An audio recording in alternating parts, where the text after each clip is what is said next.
G'day! It's a Mega Pokemon Piplup and Sneasel's Snow Day. Just under 190 pieces. This was on clearance for under $3. Well, that's the front, that's the back. Looks like this can connect to other sets. But for now, let's crack it open and build it.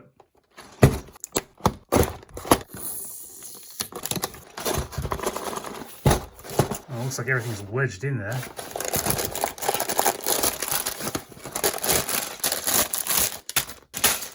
Three bags and the instructions. First off, it looks like these bags have a lot of nothing in them. Probably save the space on that. This is the most egregious use of plastic. There's about 50 pieces in this bag, and it looks like it could have just been the mini bag. Oof.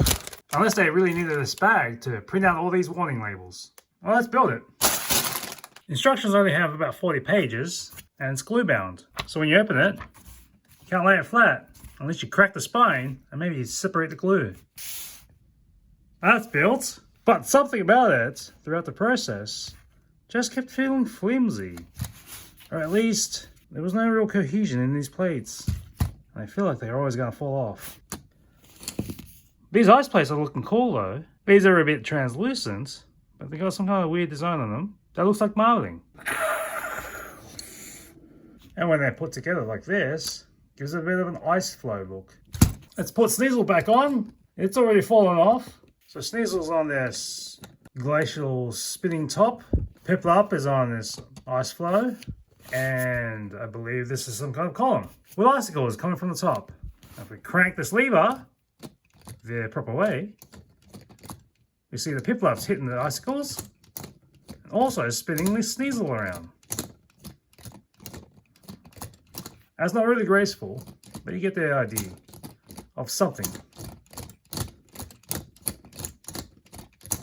And that's it. There's a vine on this side. There's a plug for a pin here connected to another set. Let's try it.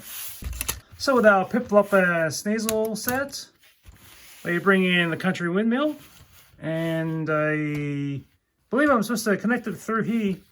Let's unplug this, stitch it through the hole, and maybe a little tighter, a little snap there.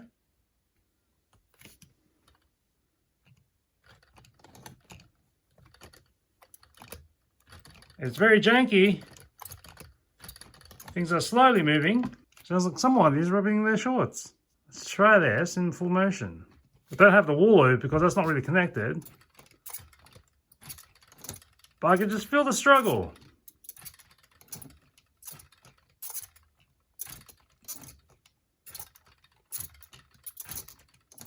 Somebody is squeaking. And it doesn't sound like this is going to last well.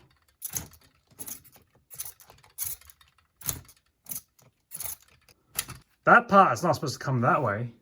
It's supposed to pull this pin out, plug it back in the windmill, stay there. This is supposed to go back on the windmill side. Or maybe I'll plug it on the right to allow for this to connect through. Or I can plug it on this side,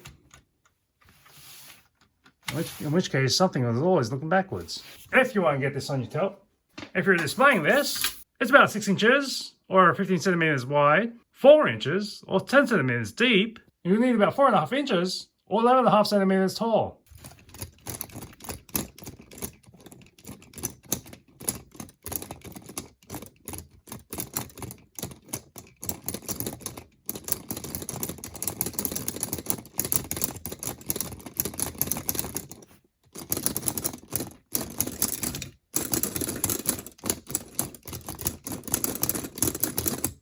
Piplup won that round. And Rock'em Sock'em Pokemon. Let's take a look at Sneasel. This is a weird shape indeed. At least everything here is hard plastic, even if it doesn't have any elegance to it. Piplup has a silicone feathers, or at least whatever you call this cape, and a bit of a rubbery nose. At least there is some articulation here. Looking up, looking down, looking around. Shake hands. If you wanted to, I believe you can switch it out from female to male or male to female by popping off the ear, swap it with the tail, And now you have the female. And it's back on the perch. These are some gnarly looking hoofs.